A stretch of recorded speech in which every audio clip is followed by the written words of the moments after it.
piantok. White need kaleto, kor kunyu kor manang dit.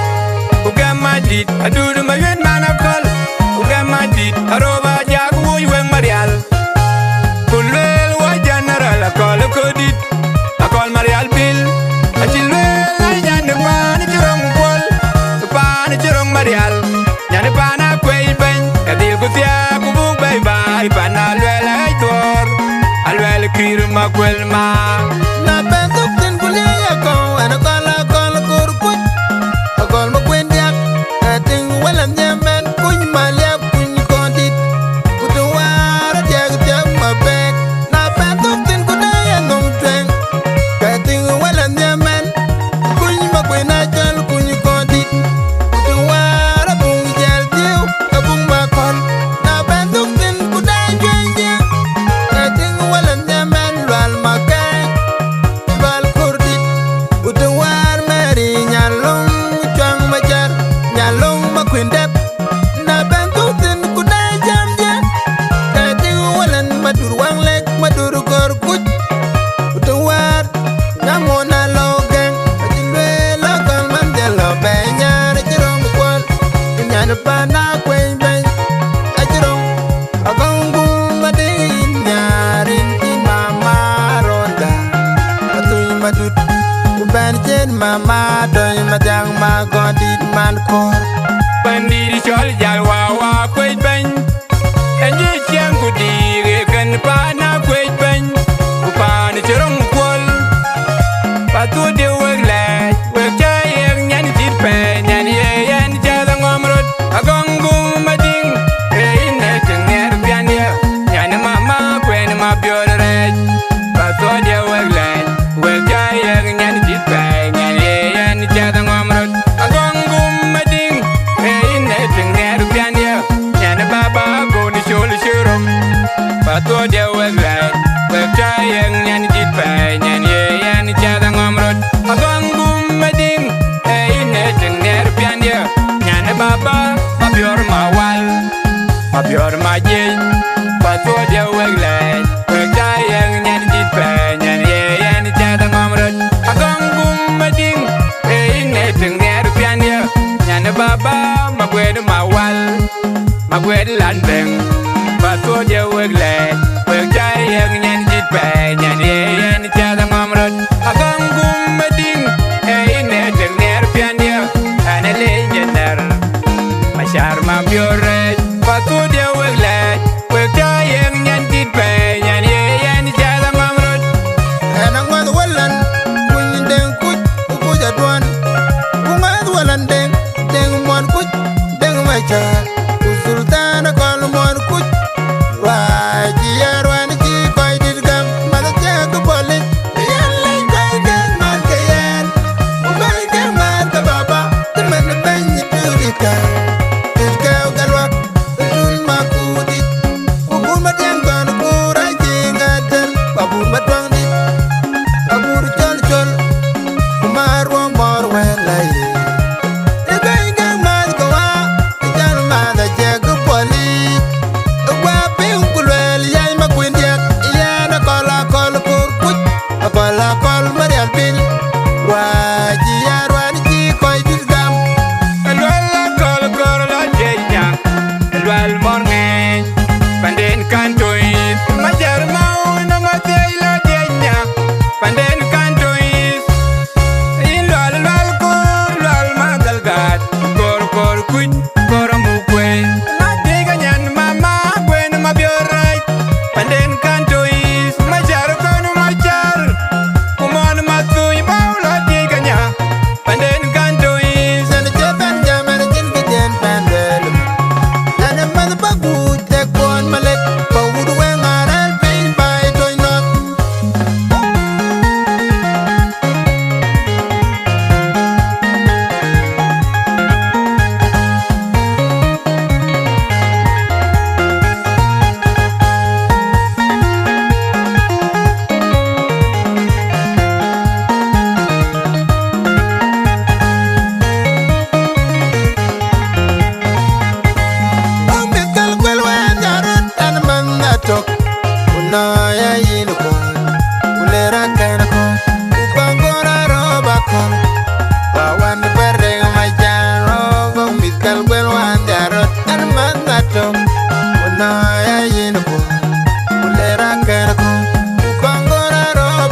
dit gam piantok e wai dit kaleto kor kunyu kor manang dit ku gam dit adudu mayen manakol ku gam dit aroba jag wuy weng marial kulwel wa general akol kodit akol marial bil ajilwel ay nyandu pan chirong kwal pan chirong marial nyandu pana kwey ben kadil kusia kubuk bye bye pana lwel ay tor alwel kiru makwel ma Na benduk tin kuliah kau ena kala kur kuj akol makwendiak ting walam nyaman kuj maliap kuj kodit kutuwara diak diak mabek na benduk tin kuliah nung tweng ting walam nyaman kuj makwenajol kuj kodit kutuwara bung jel tiu abung makol na benduk tin kuliah jeng ting walam nyaman lwal makai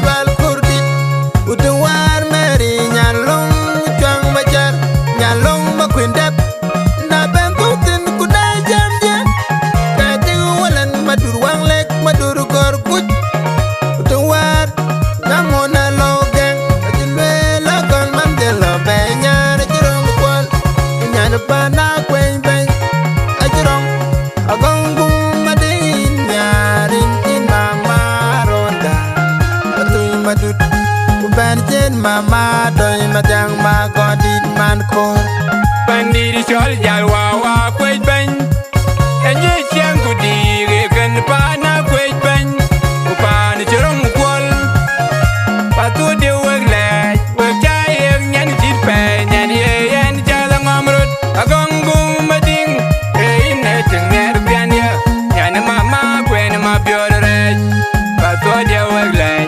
wegayeng nyan dit pe nyan ye yen jala ngamrut agong gum mading e ine tenger pian ya nyan baba goni chol chirom patu de weglej wegayeng nyan dit pe nyan ye yen jala ngamrut agong gum mading e ine tenger pian ya nyan baba ma bior ma wal ma bior ma jej patu de weglej wegayeng nyan dit pe nyan ye yen jala ngamrut agong gum mading e ine tenger pian ya nyan baba ma gwed ma wal ma gwed landeng patu de weglej wegayeng nyan dit pe